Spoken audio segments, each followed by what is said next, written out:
ముందు నుంచి మనం హెచ్చరిస్తున్నాం, చాలా సందర్భాల్లో చెప్తున్నాం. కాకపోతే సతీష్ గారు ఏంటి ప్రతిదానికి భయపడతారో, ఈయన ఇలాగే చెప్తా ఉంటారు, ముందు నెగిటివ్గా చెప్తారని చెప్పేసి ఒక రకంగా కొంతమంది అనుకుంటారు తప్ప ఇంకా భయంకరమైన పరిస్థితులు మనం 2026లో చూస్తున్నాం అని చెప్పి 25లో చెప్పాను నేను. మళ్ళీ చెప్తున్నాను, 2027 ఇంకా భయంకరమైన పరిస్థితులు చూస్తాను వారికంటే కూడా. రీజన్ ఏంటంటే ఒక్కసారి టెక్నాలజీ రావడానికి టైం పడద్దండి, వచ్చిన తర్వాత కాగదు. ఇప్పుడు ఎలక్ట్రికల్ బల్బు కనపెట్టడానికి 100 సంవత్సరాలు పట్టింది మనకి ఎలక్ట్రిసిటీ కనపెట్టడానికి, భూమి మనకి వచ్చిన తర్వాత.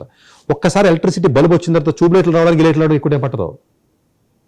అవును, ఫస్ట్ ఒక వాచ్ రావడానికి ఎంతో సంవత్సరాలు పడుతుంది, వచ్చిన తర్వాత ఇంకెక్కువ టైం ఎందుకు పడుతుంది. తర్వాత వర్షన్ 1, 2, 3, 5 కోట్లు 10 కోట్ల వాచ్ కూడా దొరుకుతుంది ఇప్పుడు. అంటే ఎప్పుడు కూడా అంటే ఫస్ట్ టెక్నాలజీ రావడానికి చాలా, ఇప్పుడు క్వాంటమ్ మీద మీరు క్వాంటమ్ అంటే ఇప్పుడు వచ్చిన పదం అనుకుంటున్నారండి, 100 సంవత్సరాల క్రితం స్టార్ట్ అయింది అది క్వాంటమ్ అనేది. క్వాంటమ్ ఇప్పుడు టెక్నాలజీ రావడానికి టైం పడుతుంది, 4,000 వచ్చింది.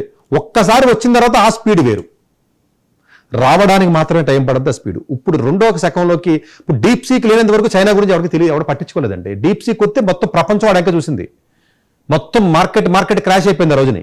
ఎందుకు క్రాష్ అయిపోయింది అంటే యూఎస్ఏ డామినేటెడ్గా ఉన్న, టెక్లో డామినేటెడ్గా ఉన్న యూఎస్ని కూడా ఆడు శాసించాడు, నేను నా యాప్ కూడా ఉంది అని చెప్పేసి. అంటే ప్రపంచం మొత్తం చైనా వైపు చూసింది కదా. అవును, బస్ అయిపోయింది.